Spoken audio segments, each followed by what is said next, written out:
அனைவருக்கும் அஸ்ஸலாமு அலைக்கும் வரஹ்மத்துல்லாஹி வபரகாத்துஹு. வணக்கம். எல்லா புகழும் அகிலத்தாரின் இறைவனுக்கே, அல்ஹம்துலில்லாஹ். என்னுடைய பெயர் முகமது ஃபர்சான் ஃபாத்திமா ரிஸ்னா.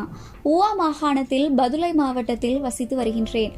ஆர்ஜே மீடியாவின் அறிவிப்பாளர் குரல் மகுடம் இறுதி சுற்றுக்கு தெரிவு செய்யப்பட்டுள்ள 10 போட்டியாளர்களுள் நானும் ஒருவர். எனக்கும் ஊடகத்துறைக்கும் இடையிலான தொடர்பு. நான் தரம் 9 கல்வி கற்றுக்கொண்டிருந்தேன்.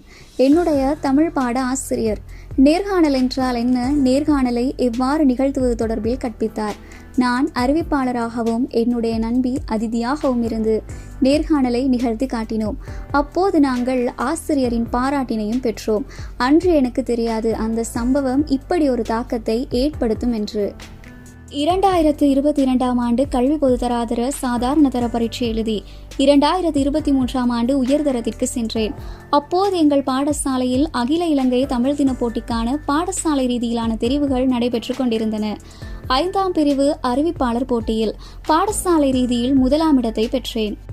அப்படி இருக்கையில் 2023ஆம் ஆண்டு 7ஆம் மாதம் 22ஆம் திகதி நான் அகில இலங்கை தமிழ் தின போட்டிக்கு செல்ல வேண்டும். அன்றைய தினம் நான் நினைத்து கூட பார்க்காத இன்னும் ஒரு சம்பவம். என் தாயின் தந்தை மூத்த வாப்பா அவர்கள் சுகையினமுற்றிருந்த நிலையில் வஃபாத்தானார்கள். தாய் தந்தையரோடு நான் செலவிட்ட நேரங்களை விட அவரோடு செலவிட்ட நேரம் அதிகம் என்றே கூறலாம். என்ன செய்வது என்று கூட தெரியாத ஒரு பதற்ற நிலை. ஆனாலும் என் உறவினர்கள் போட்டிக்கு செல்லுமாறு என்னை வழி அனுப்பி வைத்தார்கள். போட்டியில் 1ஆம் இடம் பெற வேண்டும் என்ற எதிர்பார்ப்பு ஒரு புறம், இழப்பு ஒரு புறம். அப்போட்டியில் நான் 1ஆம் இடம் பெறாவிட்டாலும் இறைவன் மீது வைத்திருந்த நம்பிக்கையை நான் இழக்கவில்லை. அன்று முதல் நான் ஏறாத படிகள் அல்ல, பெறாத அவமானங்களும் அல்ல. வாய்ப்பு வழங்கப்படும் என்று நம்பியிருந்த இடங்களிலெல்லாம் பாகுபாடுகளே அதிகம் பார்க்கப்பட்டன. இதனால் எனக்கு அவமானங்களும் தோல்விகளும் மட்டுமே கிடைத்தது.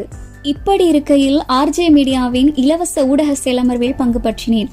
அப்போது எனக்கு ஒரு புதிய அனுபவம் கிடைத்தது. அன்று தொடங்கிய பயணம் இன்று அறிவிப்பாளர் குரல் மகுடம் இறுதி சுற்று வரை பயணித்துக் கொண்டிருக்கின்றேன். பல இடங்களில் நான் அவமானப்படுத்தப்பட்டாலும் இறைவன் தகுந்த இடத்தில் என் திறமைக்கான வாய்ப்பை வழங்குவான் என்றே நம்பியிருந்தேன். அந்த தகுந்த இடம்தான் ஆர்ஜே மீடியா. நான் என்னுடைய பாடசாலை நாட்களில் பல அறிவிப்பாளர் போட்டிகளில் பங்கு பற்றியிருந்தேன். நான் பங்கு பற்றிய அனைத்து அறிவிப்பாளர் போட்டிகளிலும் முஸ்லிம் மாணவி என்ற ரீதியில் என்னை தவிர வேறு சகோதரிகளை காணக்கூடியதாக இருக்கவில்லை. ஆனால் ஆர்ஜே மீடியாவில் என்னை போன்று சாதிக்க துடிக்கும் பல சகோதரிகளையும் இன மத வேறுபாடின்றி காணக்கூடியதாய் இருந்தது. நடைபெறவிருக்கின்ற இறுதி சுற்றில் 1ஆம் இடம் பெறுவேன் என்ற நம்பிக்கை எனக்கு இருக்கின்றது. எல்லாம் வல்ல இறைவன் அருள் புரிவானாக.